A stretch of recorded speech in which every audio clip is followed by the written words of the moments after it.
అలంకారాలు చర్చించుకుంటున్నాం. ఇప్పుడు అర్థాంతరన్యాసః అనే అలంకారం చర్చించుకుందాం. ఉక్తిరర్థాంతరన్యాసః స్యాత్ సామాన్య విశేషయోః. ఉక్తిః అర్థాంతరన్యాసః స్యాత్ సామాన్య విశేషయోః. మీకు బాగా తెలిసిపోయింది. అవునా? ఏం తెలిసిపోయింది మీకు బాగా? ఈ అలంకారాలకి సంబంధించిన శ్లోకాలలో మొదటి పాదం అంటే ఫస్ట్ లైన్ కదా! అది లక్షణం. ఆ అలంకారం యొక్క లక్షణం. ఇక్కడ అర్థాంతరన్యాసాలంకారం యొక్క లక్షణం. లక్షణం అంటే ఏంటి? డెఫినిషన్ కదా! ఏమిటి ఆ లక్షణం? సామాన్యము, విశేషము. మీకేమైనా తెలుసా దాని గురించి? సామాన్యం అంటే ఏమిటి? విశేషం అంటే ఏమిటి? ఏమైనా విశేషమా? ఇలాంటి మాటలు వింటూ ఉంటాం. ఏంటి విశేషాలు అంటూ ఉంటాం. అవి కాదిక్కడ. సామాన్యం అంటే జనరల్ అనర్థం. విశేషం అంటే పర్టిక్యులర్ అనర్థం. సామాన్యం అంటే మొత్తం గురించి చెప్పడం. విశేషం అంటే ఏదో ఒక వ్యక్తి గురించి, ఒక వస్తువు గురించి చెప్పడం. అయితే ఇక్కడ సామాన్యం, విశేషం 2 కలిపి చెప్పబడతాయి. ఉక్తిః ఒక మాట. సామాన్య విశేషములకు సంబంధించిన ఒకే స్టేట్మెంట్, ఒకే స్లోగన్ అన్నమాట. లేదా ఒకే వాక్యం. దాని పేరు అర్థాంతరన్యాసం. అంటే అందులో సామాన్యము ఉండాలి, అందులో విశేషము ఉండాలి. అది ఎలా అర్థమవుతుందండి? చెప్పారు లక్షణం బానే ఉంది. సామాన్య విశేషములను కలిపి చెప్పుట అని అనుకోవచ్చు. At a time, if we state a statement which combines general and particular, or if we combine a general statement and a particular statement, vice versa. If we combine a particular statement with general statement, ఏదైనా అనొచ్చు, ఏదైనా కావచ్చు.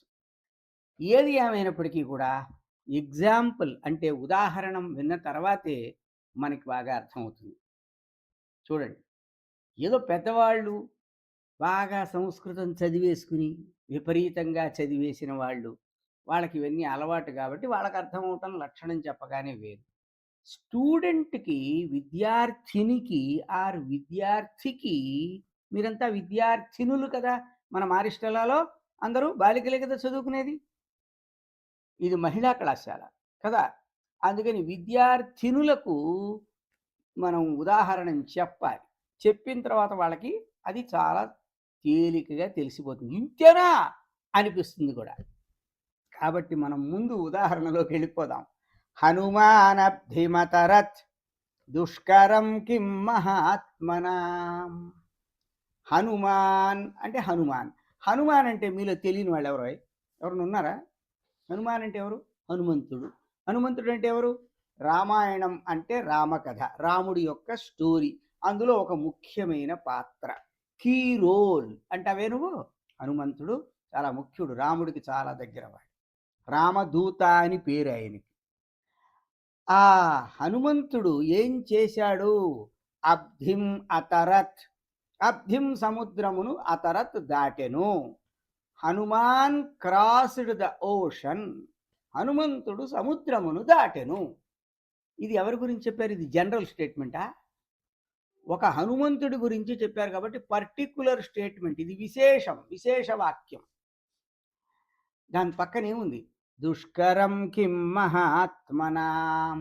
మహాత్మనాం, మహాత్ములకు దుష్కరం కిం, సాధ్యము కానిదేమున్నది, చేయలేనిదేమున్నది? మహాత్ములు చేయలేని ఏమైనా ఉందా? Nothing is impossible to the great.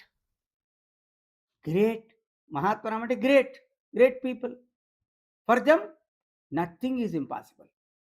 Means everything is possible కదా. హనుమంతుడు గొప్పవాడండి, ఆయన సముద్రం దాటాడు. మహాత్ములకి సాధ్యం కానిది ఏముంది? సో ఒక విశేష వాక్యం, ఒక సామాన్య వాక్యం. ఆ రెండింటిని కూడా అంటే ఒక సామాన్యమైన విషయం, ఒక విశేషమైన విషయం, దానికి సంబంధించిన మాటలు కలిపారు ఇక్కడ. సో ఇది అర్థాంతర న్యాసం. చాలా తేలికండి. సామాన్య విశేషయోహో ఉక్తి ఉల్లేఖ అంటే చెప్పడం, వర్ణనం వా వర్ణించడం కానీ, అది అర్థాంతరన్యాస. యథా హనుమాన్ ఆంజనేయ అబ్ధిం సముద్రం అతరత్ తీర్ణవాన్. హనుమంతుడు సముద్రమును దాటెను. Hanuman crossed the ocean. మహాత్మనాం మహాపురుషాణం అంటే గ్రేట్ పీపుల్ అంటాం కదా, వారి కృతే దుష్కరం కర్తుం అశక్యం, చెయ్యలేంది. కిం కిం ఏముంది? సామాన్యస్య విశేషస్య చ కథనం ఎత్ర భవతి. ఒకే చోట సామాన్యం గురించి చెప్పడం, విశేషం గురించి చెబితే తత్ర అర్థాంతరన్యాసాలంకారో భవతి. అక్కడ అర్థాంతరన్యాసాలంకారం అవుతుంది. ఒకచోటే సామాన్యం విశేషం గురించి చెప్పడం అండి, అంతే. At one place if generals matter and particular are stated, then it is called అర్థాంతరన్యాసాలంకార.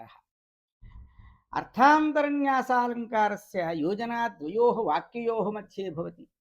రెండు వాక్యముల మధ్య జరుగుతుంది అర్థాంతరన్యాసాలంకారం. తయోః ఏకం వాక్యం ప్రస్తుత ఘటనాం వర్ణయతి. ఆ రెండిటి యొక్క ఆ రెండు వాక్యాలు ఒక వాక్యం అయిపోతే అది ఇక్కడ చెప్పడం జరుగుతుంది. రెండు వాక్యాలు ఒక వాక్యమై. అపరం వాక్యం, ఒక వాక్యం ఇందులో సామాన్యం చెప్తోంది. హనుమాన్ అబ్ధిం అతరత్, మూడు పదాలు ఉన్నాయి కదా. హనుమాన్ అబ్ధిం అతరత్, హనుమంతుడు సముద్రమును దాటెను. కర్త కర్మ క్రియ ఉన్నాయి కదండి. అలాగే అపరం వాక్యం విశేషోల్లోకేన, అక్కడ హనుమాన్ అబ్ధిం అతరత్ అన్నది విశేషం, అంటే ఒక హనుమంతుడి గురించి చెప్తోంది.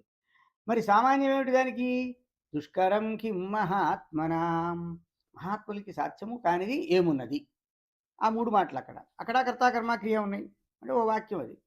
అవి రెండు కలిపారన్నమాట. అంటే ఒక వాక్యం మరొక వాక్యాన్ని సమర్థిస్తోంది. See here, one sentence supports another sentence. If general statement supports particular statement, or a particular statement supports general statement, it is called అర్థాంతరన్యాస. చూసారా, స్టెప్ బై స్టెప్ మనం ఎలా ఎలా మార్చుకుంటూ వెళ్తున్నామో ఫైనల్గా మనకి తేలింది ఏంటండి?